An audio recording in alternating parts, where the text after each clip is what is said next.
दोस्तों आज की इस वीडियो में बात करने वाले चैप्टर 21 से और चैप्टर 21 से यहाँ पर आपके लिए मैं टॉप मोस्ट इंपॉर्टेंट क्वेश्चन आपके लिए लेकर आया हूँ। जी हाँ दोस्तों, मैं हूँ आपको दोस्त राज शर्मा। अगर आपने हमारे चैनल को अभी तक सब्सक्राइब नहीं किया है तो सब्सक्राइब कर लीजिए ताकि आप एनओस के किसी भी तरह के अपडेट से ना छूटे और आपको एनओस की पढ़ाई को लेकर हर तरह की हेल्प होती रहे। क्योंकि यहाँ पर देखा जाए, मैंने देखा है कई सारे स्टूडेंट हैं जो महंगे महंगे कोचिंग सेंटर में जाते हैं लेकिन उनको पढ़ाई को लेकर वैसी क्वालिटी नहीं मिलती जैसे कि उन्हें हमारे चैनल पर मिल जाती है। तो यहाँ देखा जाए, आपसे बस इतना ही जो है चाहते हैं हम कि आप इन वीडियो से अपने एग्ज़ाम की तैयारी अच्छे से करिए और जैसे आपको बताया जाता है वैसा करते रहिए। आपका पास होना पक्का, आपकी अच्छी परसेंटेज आनी पक्की। तो यहाँ पर देखिए कई सारी ऐसी बातें हैं जो कि मैं आपको बीच बीच में बताता रहूँगा। तो चलिए शुरुआत करते हैं क्वेश्चन आंसर से। बात करते हैं प्रश्न पहले की। प्रश्न पहले में आपसे कहा जाता है प्राणायाम के मूल शब्द का अर्थ समझाइए कि प्राणायाम का मतलब क्या होता है। प्राणायाम में दो मूल शब्द जुड़े हैं, प्राण और आयाम। प्राण का अर्थ है महत्वपूर्ण ऊर्जा और जीवन शक्ति और आयाम का अर्थ है यहाँ पर स्ट्रेचिंग या विस्तार। तो यहाँ पे हमारे पर देखा जाए क्या है कि योग में यहाँ पे हमारा पे कहा जाता है कि भाई हमारा अपना जो है प्राणायाम करना है। प्राणायाम यहाँ पे हमारा पर देखा है कई सारे आते हैं जैसे अनुलोम विलोम, कपालभाति, भ्रामरी, उद्गीत, भस्त्रिका, कई सारी चीज़ें आती है जो कि हमारा पर क्या बनते हैं, प्राणायाम बनते हैं। तो प्राणायाम का मतलब एक यहाँ पे मतलब ये होता है जो है श्वास पर नियंत्रण। तो प्राणायाम का मतलब ये भी है श्वास पर नियंत्रण कि यहाँ पे हमारा पर देखा जाए हमारे शरीर को कब कितनी मात्रा में सांस हमें लेनी चाहिए, छोड़नी चाहिए, रोकनी चाहिए। तो ये भी हमारा पर जो शरीर के लिए बहुत जरूरी होता है, ये भी हमारा पर एक प्राणायाम क्रिया है। अनुलोम विलोम है, भ्रामरी है, भस्त्रिका है, ये सब हमारे पे क्या है, सांस का खेल है। जो सांस लेते हैं हम, बाहर से हवा अंदर लेते हैं, तो ये सब उसका ही सारा बनता है जो शरीर के लिए बहुत जरूरी है। तो चलिए बढ़ते अगले क्वेश्चन की ओर।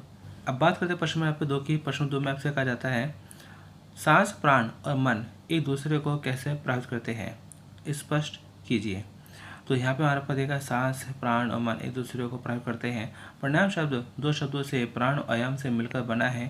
प्राण का अर्थ है महत्वपूर्ण ऊर्जा और जीवन का बल, आयाम का अर्थ है विस्तार या नियंत्रण। इस प्रकार हम कह सकते हैं कि प्राणायाम शब्द का अर्थ है प्राण की सामान्य सीमा को बढ़ाने और दूर करने के लिए प्राण या श्वास नियंत्रण का विस्तार। इसके अलावा इसे केवल फेफड़ों में अतिरिक्त ऑक्सीजन प्रदान करने के लिए सांस लेने की तकनीक के रूप में नहीं माना जा चाहिए। यह प्राणायाम कोशिकीय नाड़ियों में प्राण के प्रभाव को प्रभावित करता है। तो चलिए बढ़ते अगले क्वेश्चन की ओर। अब बात करते हैं प्रश्न आपके तीन की। प्रश्न तीन में से कहा जाता है प्राणायाम का महत्व क्या बनता है कि यहाँ पे हमारा पर जो है कहा जाता है योग में कि ये प्राणायाम करो। तो प्राणायाम करने का हमारा पर क्या महत्व बनता है, क्या फ़ायदा बनता है। तो यहाँ पर देखा योग में तो ये भी माना जाता है कि प्राणायाम करने से कई सारे हमारे पर तरह तरह के प्राणायाम होते हैं, जैसे अनुलोम विलोम होता है। तो ऐसे करने से कई सारे हमारे गंभीर से गंभीर बीमारी भी ठीक हो जाती है कि जिन बीमारियों के लिए डॉक्टर अभी मना कर देते हैं या जिन बीमारियों में हमारे पास देखा जाए लाखों करोड़ों रुपये खर्चा लगता है, तो वो बीमारी भी हमारे पास फ्री में हो जाती है ठीक। कैसे? योग के द्वारा, प्राणायाम के द्वारा। प्राणायाम का महत्व। प्राणायाम योग के महत्वपूर्ण घटकों में से एक है जो सीधे शरीर के विभिन्न प्रणालियों के समुचित कार्यों को प्रभावित करता है। एक बार जब आप सही सांस लेने की तकनीक को समझ जाते हैं तो यह आपके विचारों और कार्यों पर भारी प्रभाव दे सकता है। प्राणायाम अभ्यास लोगों को किसी भी हानिकारक और नकारात्मक नेगेटिव मानसिक स्थितियों जैसे अवसाद, क्रोध, अहंकार, धन के लिए अत्यधिक लालच और अधिक से मुक्ति प्रदान करता है। इसके अलावा नियमित प्राणायाम जीवन को विस्तारित करने और श्वास धारण को बढ़ाने में मदद करता है, जिससे कि आप अभ्यास कर सकें और गहन ध्यान के लिए खुद को तैयार कर सकें। तो ये हमारा बनता है प्राणायाम का एक महत्वपूर्ण लाभ, एक महत्व क्या बनता है। तो प्राणायाम करना बहुत जरूरी है।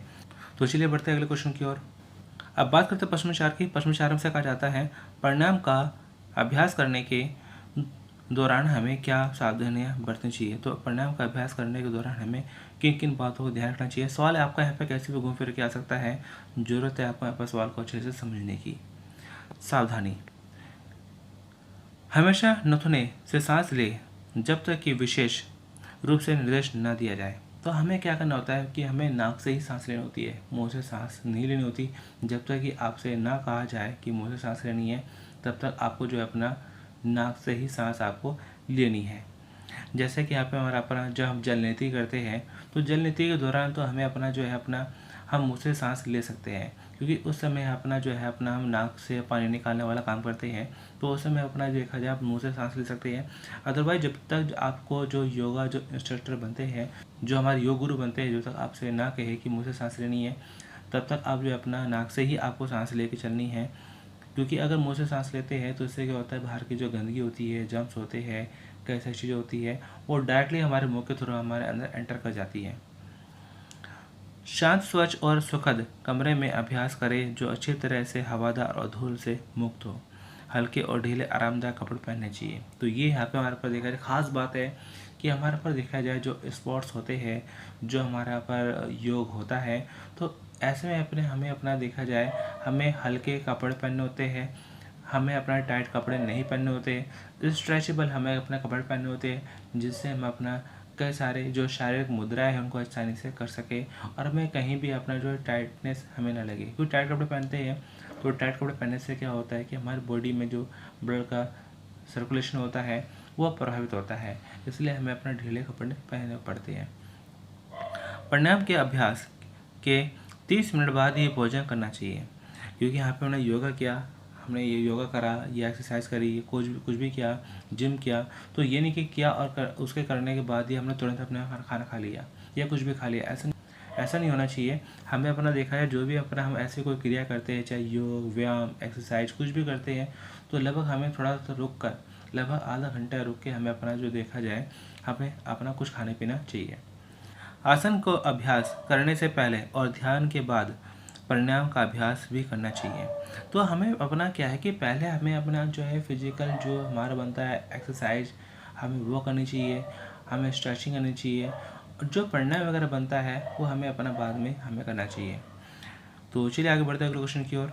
अब बात करते हैं प्रश्न 5 की। प्रश्न 5 में ऐसा कहा जाता है प्राणायाम कितने प्रकार के होते हैं। तो यहाँ पर अब बताना है प्राणायाम। तो प्राणायाम हमारा देखा है बहुत सारे तरह तरह के होते हैं। मेन यहाँ पे आपके यहाँ पर देखा जाए विभिन्न योग शास्त्रों में हम विभिन्न प्रकार के प्राणायाम कुंभ मिलते हैं, लेकिन उन सभी में देखे जाने वाले सामान्य प्रकार के प्राणायाम हैं, जैसे सुरभेदी, उज्जयी, भ्रामरी, भस्त्रिका, शीतली और शीतकारी, नाड़ी शोधन, अनुलोम विलोम सभी प्रकार से किए जाते हैं।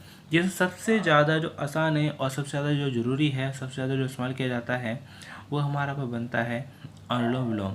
तो अनुलोम विलोम में जिसको आसानी से कोई भी आसानी से कर सकता है बिना किसी तकलीफ के, तो सबसे ज़्यादा किया जाता है और इसके सब हमारे फ़ायदे भी बहुत ज़्यादा होते हैं। इसके अलावा देखा जाए बाकी भी है।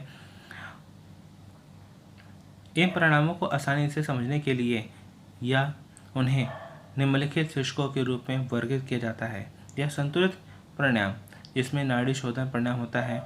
शांत प्रदान करने वाला प्राणायाम भ्रामरी उज्जयी होता है, जिससे आपको जो मेंटली जो स्ट्रेस होता है, आपको जो अपना अगर ठीक से नींद नहीं आती है, अगर आपको यहाँ पर जो है कि और अगर आपका गला ख़राब है, थायराइड की प्रॉब्लम वगैरह है, तो ऐसे में आप जो है अपना भ्रामरी कर सकते हैं, उज्जयी कर सकते हैं। आपको यहाँ पर देखा जाए शीतलीय प्राणायाम, यानी कि अगर आपको यहाँ पर देखा गर्मी लग रही है, आपकी बॉडी ज़्यादा गर्म हो रही है, तो वैसे में शीतली और शीतकारी प्राणायाम आप कर सकते हैं। इसके बाद यहाँ पे आपको होता है ऊष्म प्राणायाम। तो ऊष्म प्राणायाम में क्या होता है, भस्त्रिका, सुरभेदी। तो चलिए आगे बढ़ते हैं अगले क्वेश्चन की ओर। अब बात करते हैं प्रश्न 6 की। प्रश्न 6 में आपसे कहा जाता है विभिन्न प्रकार के प्राणायामों का संक्षेप में वर्णन कीजिए। तो यहाँ पे हमारा विभिन्न प्रकार के जो प्राणायामों का हमें संक्षेप बताना है कि यहाँ पे कौन से कैसे क्या होते हैं। तो इसके बारे में भी हमने थोड़ा बहुत अभी हमने जाना था, थोड़ा सा और इसके बारे में अच्छे से जान लेते हैं। जैसे कि हमारा बनता है नाड़ी शोधन। तो नाड़ी शोधन हमारे पे कैसे क्या बनता है। नाड़ी शोधन का शाब्दिक अर्थ है यहाँ पर चैनल शुद्धि। यह एक मूलभूत और शुद्धि परिणाम है जो प्रत्येक नथुने में वायु प्रवाह को केंद्रित करता है। भ्रामरी। तो भ्रामरी भी हमारे देखा बहुत अच्छा है।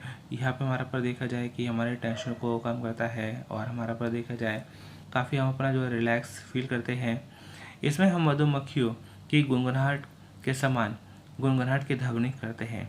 कि यहाँ पे अपना देखा जाए दोनों हाथ है, दोनों हाथों ये जो आगे की उंगली होती है, दोनों हाथों की 4 उंगली होती है, इसे हम अपना देखा जाए आँखों पे रखते हैं, आँखों का बंद कर लेते हैं, और अपना जो कान होते हैं कान को भी हम अपना देखा जाए बंद कर लेते हैं। तो उसके बाद अपना जीभ को अंदर से मोड़ते हुए हम अपना मुंह बंद करके जो ओम का उच्चारण करते हैं। एक ऐसी ध्वनि बन निकलती है जैसे कि जो अपना हमारी मधुमक्खियाँ होती है वो उनकी जो है जो वो उड़ती है तब उनसे आवाज़ निकलती है, तो वैसे ही हमारे जो है अपने मुंह से हमारा पर देखा जाए आवाज़ निकलती है भ्रामरी। तो आगे हमारा बनता है शीतकारी परिणाम बनता है। इसे हम अपने मुंह के माध्यम से शीत कर की ध्वनि के साथ सांस लेते हैं और यह ध्वनि सांस लेने पर उत्पन्न होती है।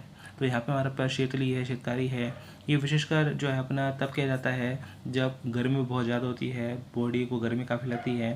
तो इसके बाद यहाँ पर हमारे पास शीतलीय परिणाम है। जैसे शीतल नाम से पता चलता है कि शांत और सुखदायक। यह परिणाम हमें इसको हासिल करने में मदद करता है।